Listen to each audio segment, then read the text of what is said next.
Bueno, entonces estamos viendo tema características de la ciencia, nos quedamos en él.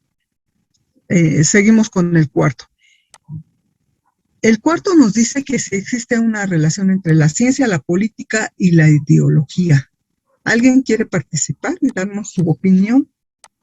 Yo creo que esa es verdadera, porque como la vimos la clase pasada, la ideología tiene que ver con las cosas, ¿no?, que se va a hacer, depende de la ideología de los científicos, pues ya se va a ver. Yo digo que es Así verdadero es. porque la ciencia es la continuación de la ideología entre un sistema de ideas y valores. Y la política, pues, debería solamente de financiar a la ciencia, pero lamentablemente luego se mete mucho. Entonces, para que la ciencia tenga como cierta independencia, depende en parte de la política. Yo creo que sí tienen relación entre las tres. Además de que las ideologías son según la época Sí. y la Ah, comunidad científica. Sí, yo considero también que es verdadero porque la ideología muchas veces, dependiendo de las creencias de las personas, se van hacia algún camino de investigación o definen lo que quieren conocer o alguna o plasman en base a ello lo que consideran que es real.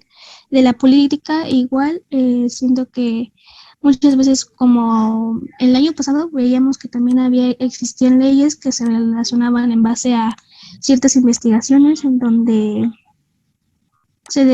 delimitaban puntos para investigaciones o para crear leyes que favorezcan a la ciencia. ajá.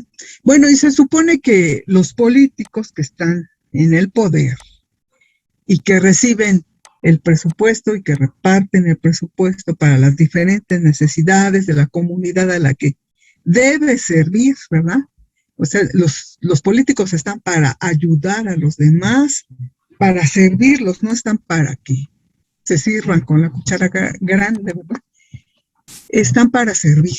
O sea, de hecho, todos los que son diputados deben hacer los llamados plebiscitos, ¿verdad? Que es una encuesta a quien supuestamente representa para preguntarles, ¿verdad?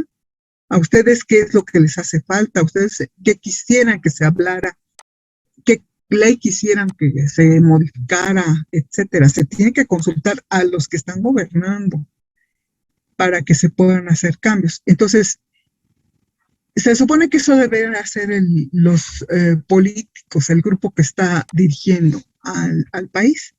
Sin embargo, ocultan información por una parte y por otra, no revisan qué se está, por ejemplo, vendiendo al público, ¿verdad?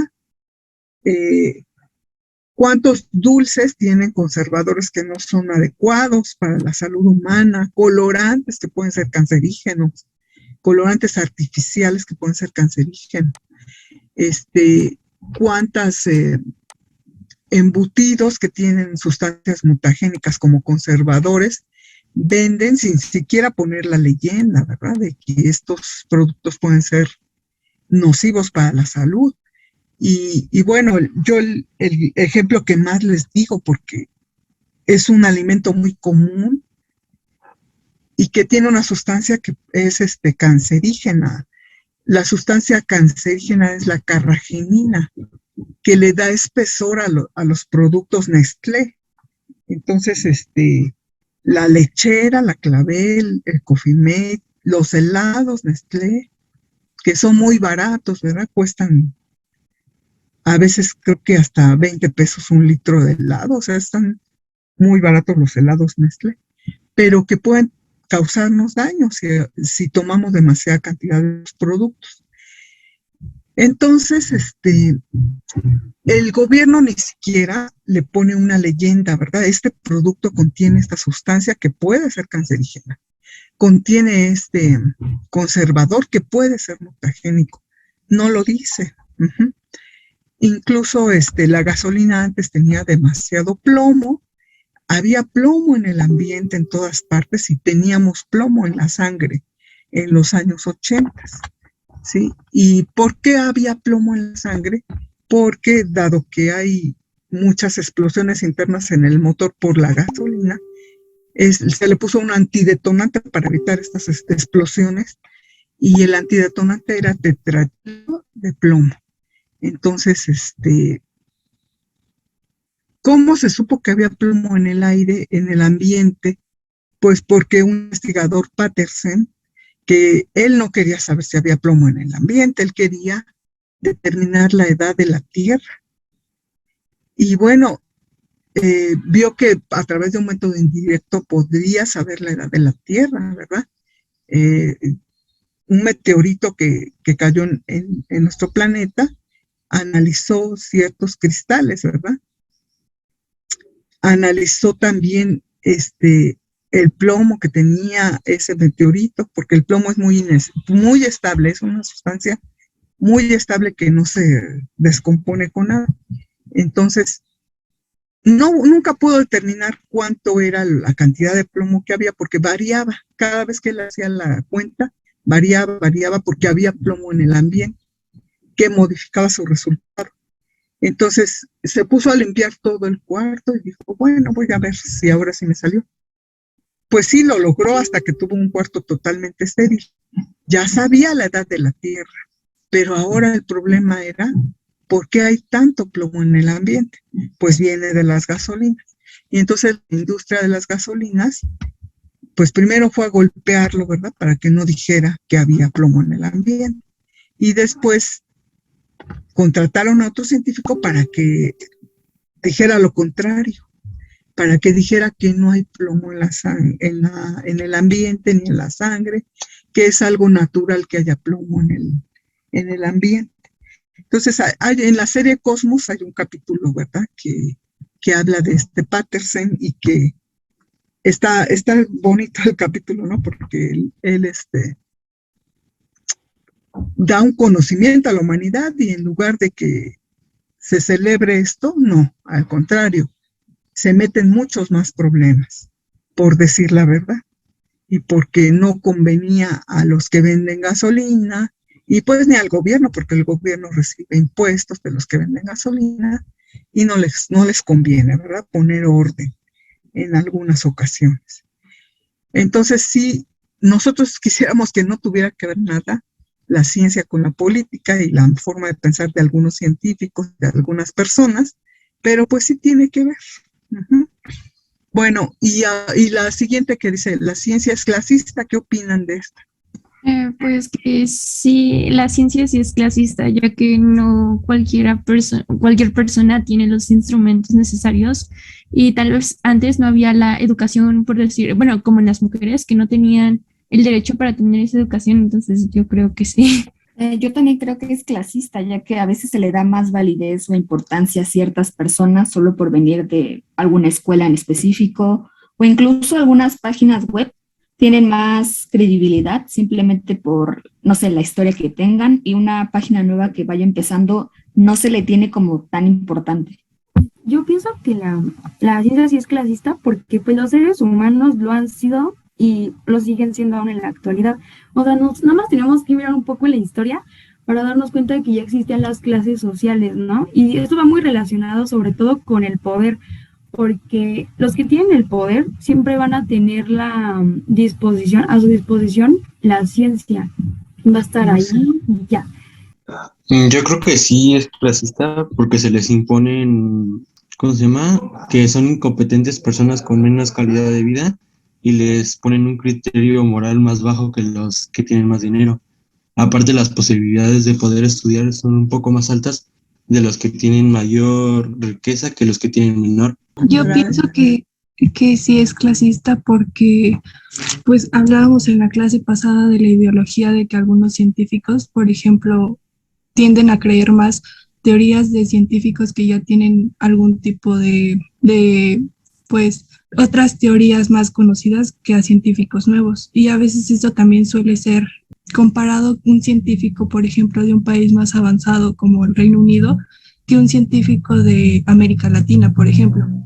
Sí, miren, por ejemplo, de lo clasista, les voy a dar un ejemplo. Quien perfeccionó un microscopio, porque lo inventan los hermanos Jensen, lo perfecciona un vendedor de telas llamado Antonio van Leeuwenhoek, Leeuwenhoek era holandés y él no era científico, él vendía telas.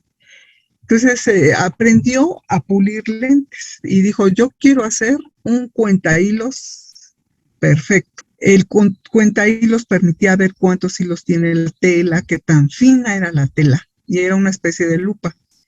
Pero bueno, él aprendió a pulir los lentes, hizo un cuentahilos perfecto, y se le ocurrió, ¿verdad?, ver una gota de agua de lluvia, pero de su canaleta de la casa, y vio microorganismos, y vio protozoarios. Entonces él tenía facilidad para dibujo, hizo los protozoarios, y después se le ocurrió ver muchas cosas, ¿verdad? Dijo, a ver, quiero ver qué hay en cómo es la sala de la mosca, cómo es la cabeza de una mosca. Y dijo, ¿y cómo son mis espermatozoides, no? Entonces quiso ver los espermatozoides y pudo verlos, los dibujó. Y después, una vez que le dio diarrea, dijo, ¿y cómo es la diarrea? ¿Qué hay en la? ¿Por qué me causó diarrea? ¿Qué fue lo que me causó?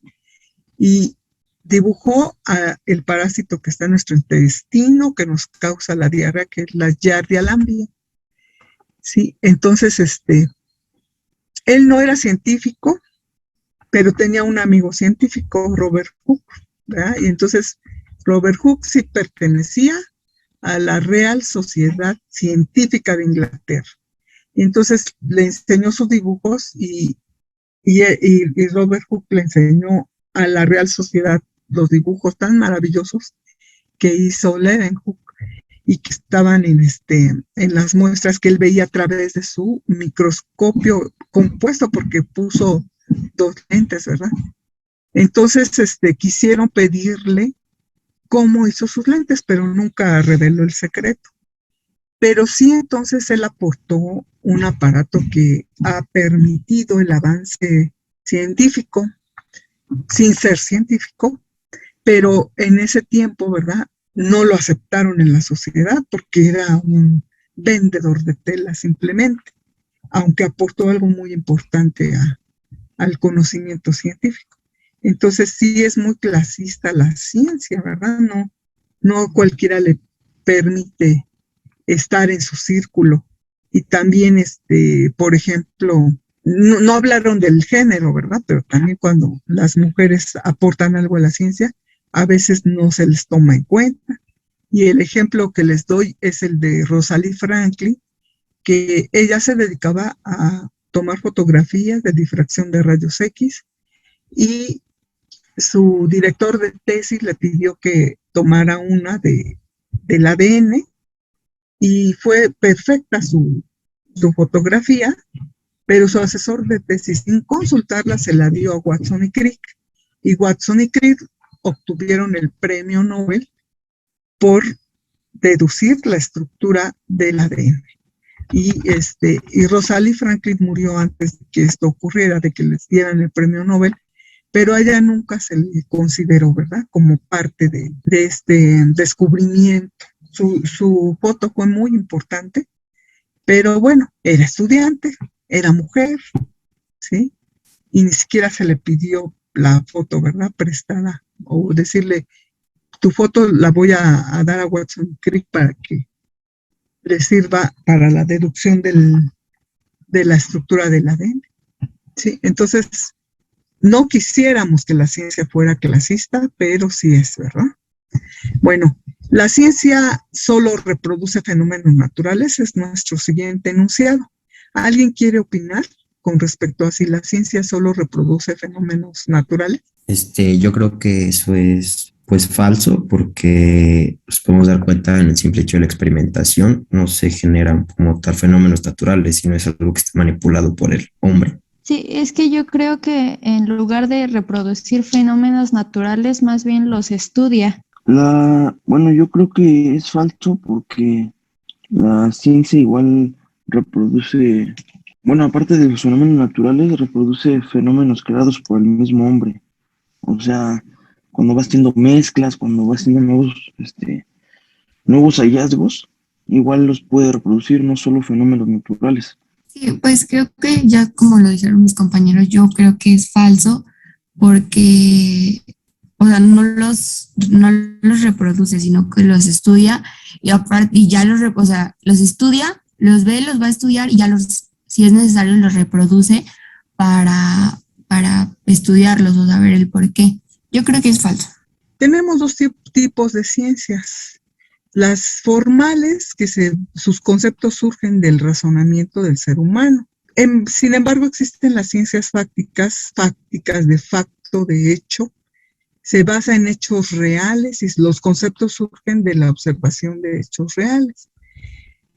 Hay una diferencia entre las formales y las fácticas, ¿verdad? Las formales se pueden comprobar, las fácticas solo se verifican.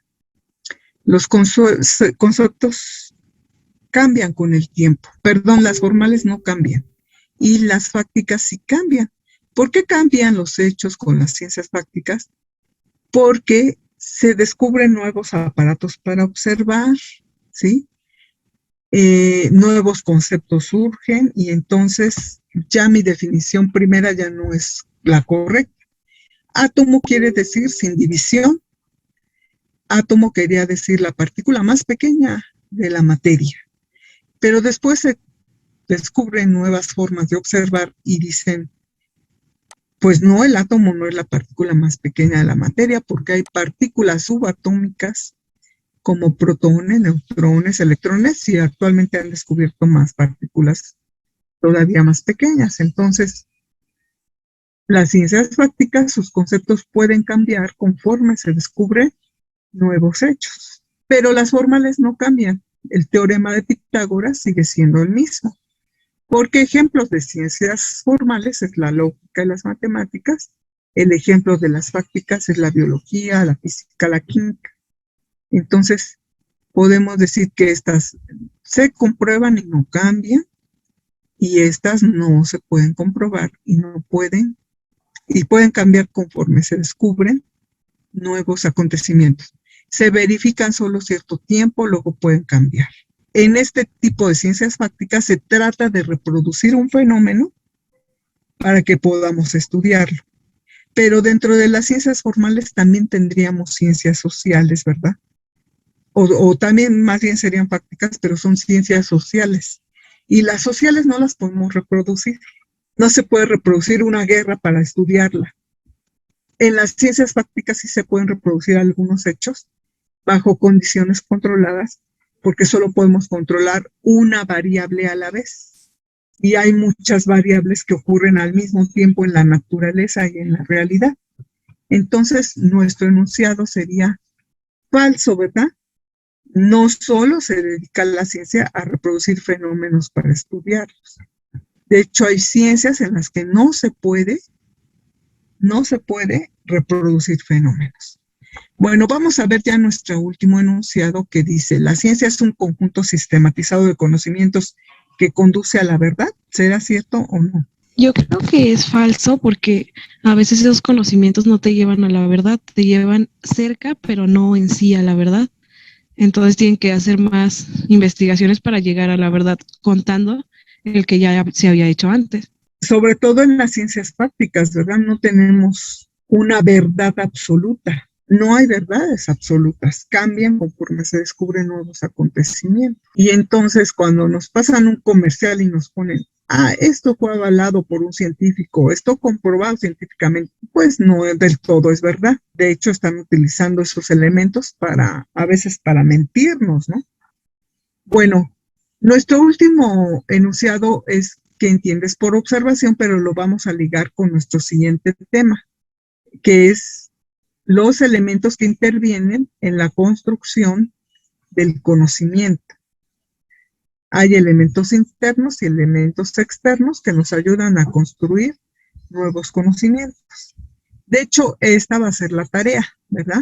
Su tarea consiste en que van a escribir esto en su cuaderno a manera de cuadro sinóptico, ¿verdad? Y después le van a agregar lo que veamos en clase, algo del apunte de clase. Ya vimos que la ciencia tiene un propósito principal, ¿verdad? Nuestro principal objetivo de la ciencia es resolver problemas de la humanidad. Y ya vimos que si bien tiene errores, fracasos, teorías olvidadas, también nos ayuda mucho con todo el conocimiento adquirido, ¿verdad? Para que podamos resolver algunas problemáticas. Entonces podemos tomar estos enunciados para construir un propio concepto de lo que es la ciencia, ¿verdad? Lamentablemente la ciencia es clasista, no solo se dedica a reproducir fenómenos, y son conocimientos que nos ayudan a mejorar nuestra vida y a resolver problemas, pero que no necesariamente nos llevan a una verdad absoluta. Entonces, si la ciencia no es verdad absoluta, pues menos las opiniones, ¿verdad?, de todas las personas. Bueno, entonces pasamos ahora a este tema, ¿verdad?, enlazándolo con este, porque decía, ¿qué entiendes por observación? Bueno, pues podemos ver que dentro de los elementos que intervienen en la construcción del conocimiento, tenemos 4 internos y 3 externos, y el primer elemento interno es la observación de hechos. ¿Qué entendemos por observación? Sí, yo diría que es como la primer forma que tenemos de obtener información o algo con un conocimiento a través de lo que nosotros podemos percibir. Pues yo creo que es el obtener datos o información de algún hecho u objeto, pero a través de nuestros sentidos o en este caso, pues la vista. Yo creo que es analizar todo lo que estamos viendo a cada momento mediante el sentido de la vista. Es como esa acción que consiste en mirar algo, un fenómeno hecho y así sacar nuestras propias conclusiones. Bueno, yo diría que es como presenciar un hecho, pero estando conscientes o con la intención de hacerlo, porque muchas veces pasan muchas cosas a nuestro alrededor, pero ni siquiera nos damos cuenta, y el observar es hacerlo con esa intención. Yo creo que el observar hechos es que a través de los sentidos, como es la vista, podamos ver y analizar para obtener información del fenómeno que estamos observando, para así poder desarrollar un criterio o proceder con una investigación. Todos me están hablando de ojos, ¿verdad? Lo que puedo ver, lo que puedo usar la vista. Y yo les haría una pregunta, ¿verdad? A ustedes que están diciendo que observar es ver con los ojos detenidamente.